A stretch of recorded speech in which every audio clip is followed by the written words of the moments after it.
Animateur de la Ligue internationale des droits de l'homme, Forest est un géant belge de l'exploitation des mines congolaises et il est accusé de s'être violemment débarrassé de mineurs clandestins installés sur ses concessions. Régis Deras a mené l'enquête et a interpellé Georges Forest. Il était de passage à Bruxelles.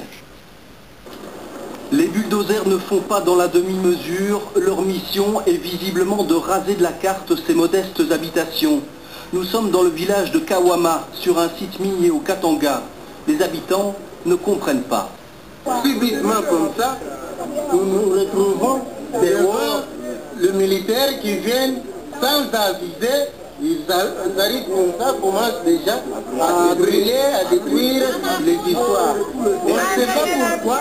Depuis cette intervention brutale, il y a 3 ans, les ONG ont compilé des dizaines de témoignages.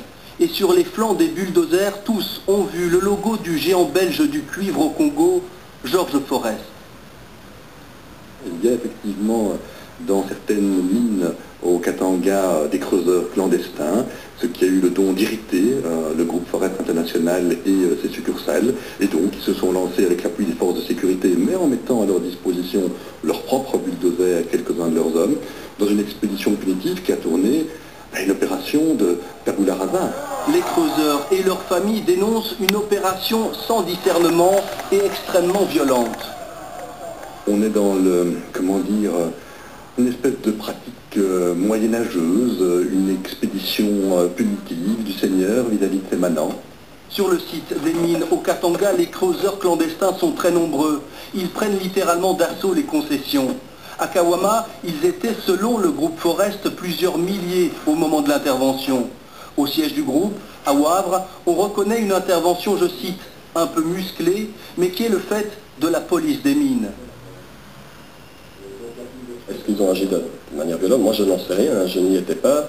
C'est une action qui est menée par les forces de l'ordre, qui est ordonnée par les autorités compétentes.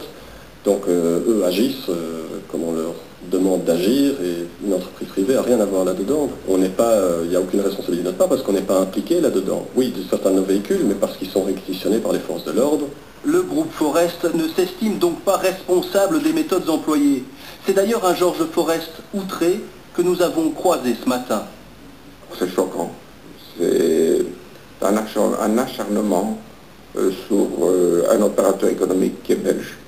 Pourquoi ne s'acharne-t-on pas et ne dévoilons pas ce qui se passe ailleurs chez les anglo-saxons? Tous les opérateurs actuels sont anglo-saxons, mais ça on les protège et on s'acharne uniquement sur le dernier entrepreneur belge qui reste en Afrique et au Congo particulièrement.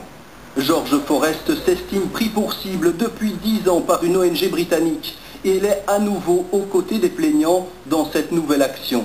On ne peut pas exclure qu'elle défende des intérêts éventuellement de concurrents, en tous les cas des intérêts privés qui ne sont pas celles qu'elle déclare pour cible. Je tiens quand même à réaffirmer le fait que ceux qui sont à la base de cette action, ce sont avant tout les Congolais eux-mêmes qui se sont réunis pour porter plainte. La Ligue des droits de l'homme envisage à présent d'aller en justice pour prouver la responsabilité du groupe Forest dans cette affaire délicate. Il n'était plus